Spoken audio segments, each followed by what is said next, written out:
Hello all, എല്ലാവർക്കും പുതിയൊരു വീഡിയോയിലേക്ക് സ്വാഗതം. ബ്രിട്ടീഷ് ഹിസ്റ്ററി സെക്കൻഡിലെ യൂട്ടിലിറ്റേറിയനിസം ആൻഡ് ഇവാഞ്ചലിക്കലിസം എന്ന് പറയുന്ന പാഠഭാഗമാണ് നമ്മൾ ഇന്ന് ചർച്ച ചെയ്യാൻ വേണ്ടി പോകുന്നത്. അപ്പോൾ നമുക്ക് നേരെ പാഠഭാഗത്തേക്ക് കടക്കാം.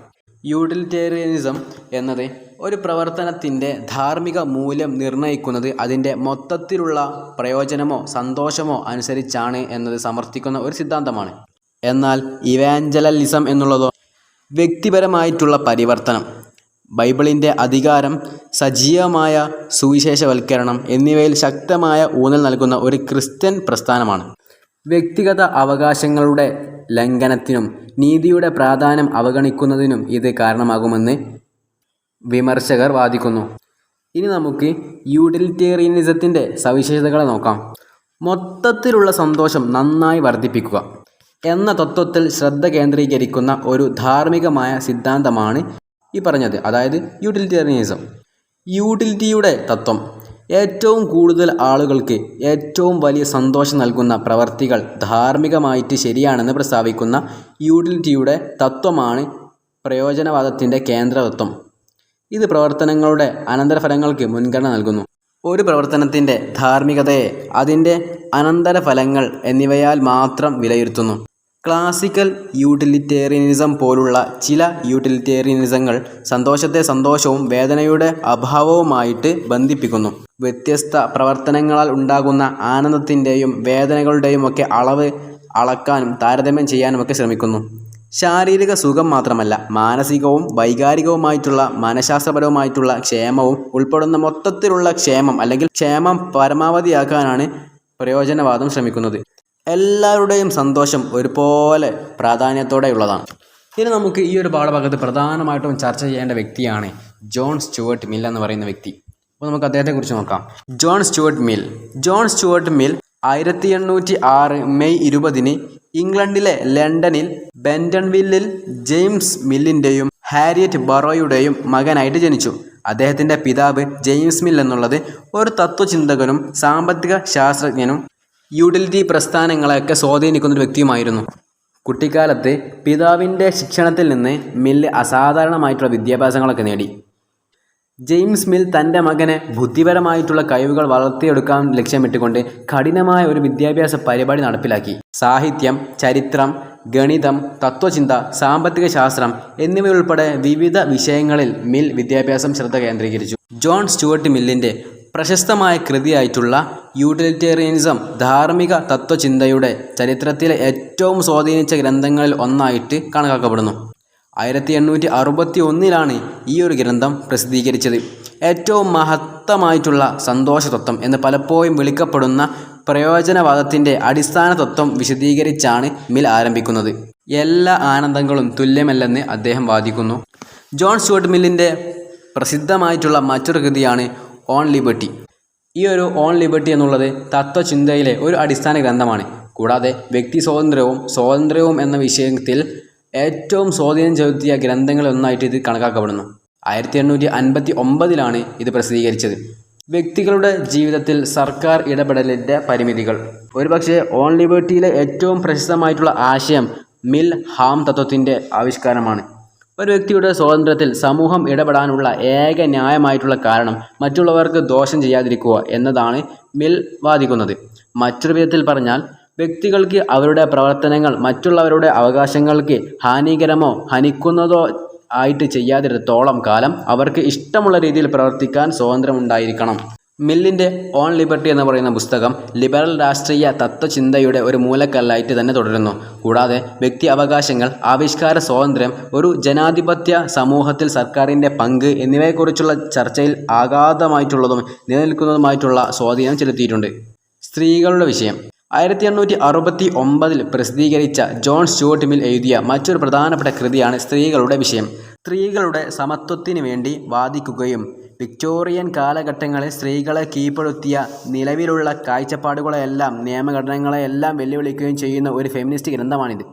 സ്ത്രീകളെ പുരുഷന്മാർക്ക് കീഴ്പ്പെടുത്തുന്നത് ഒരു തരം അനീതിയാണെന്നും സ്ത്രീകൾക്ക് രാഷ്ട്രീയവും സാമൂഹികവും സാമ്പത്തികവുമായിട്ടുള്ള തുല്യ അവകാശങ്ങൾക്ക് അർഹതയുണ്ടെന്നും അദ്ദേഹം വാദിച്ചു.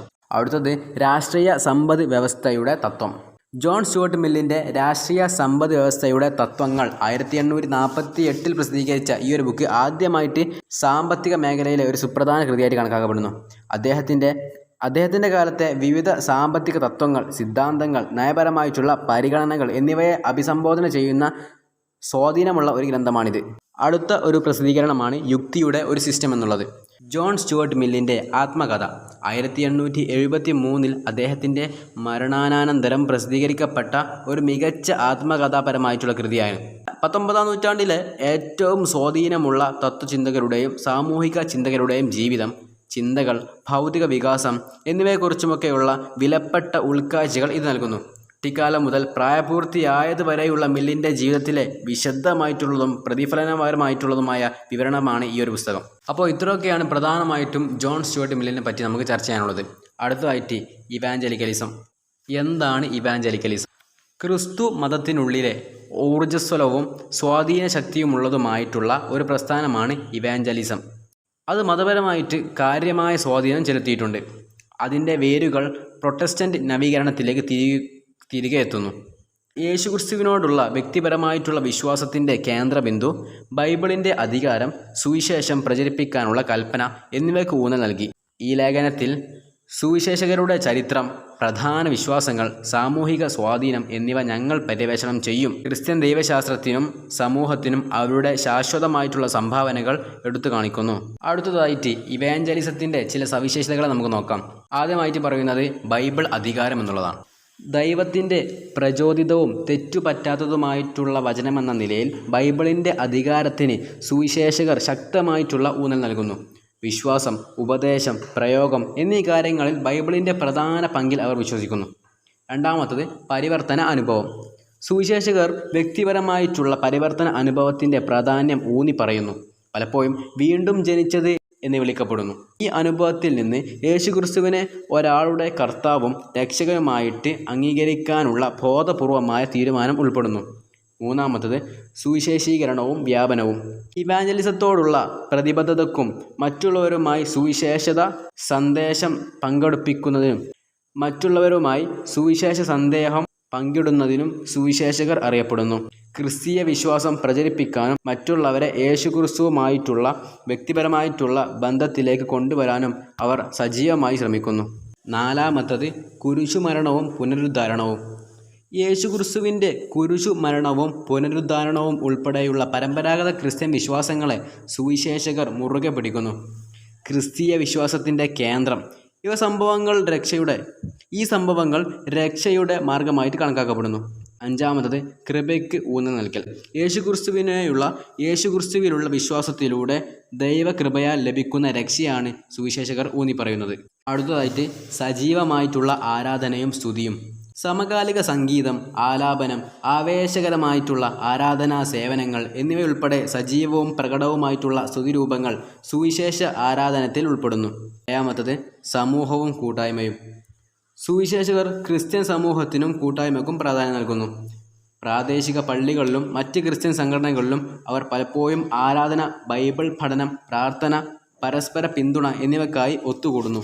എട്ടാമത്തത് ധാർമ്മികവുമായിട്ടുള്ള മൂല്യങ്ങളും. സുവിശേഷകർ സാധാരണയായിട്ട് പരമ്പരാഗത ക്രിസ്ത്യൻ ധാർമ്മികവുമായിട്ടുള്ള മൂല്യങ്ങൾ പാലിക്കുകയും ചെയ്യുന്നു. ഗർഭഛിദ്രം, സ്വവർഗരതി വിവാഹം, ചില വിനോദ പരിപാടികൾ എന്നിവയോടുള്ള എതിർപ്പ്. ഒമ്പതാമത്തത് മിഷനറി പ്രവർത്തനം.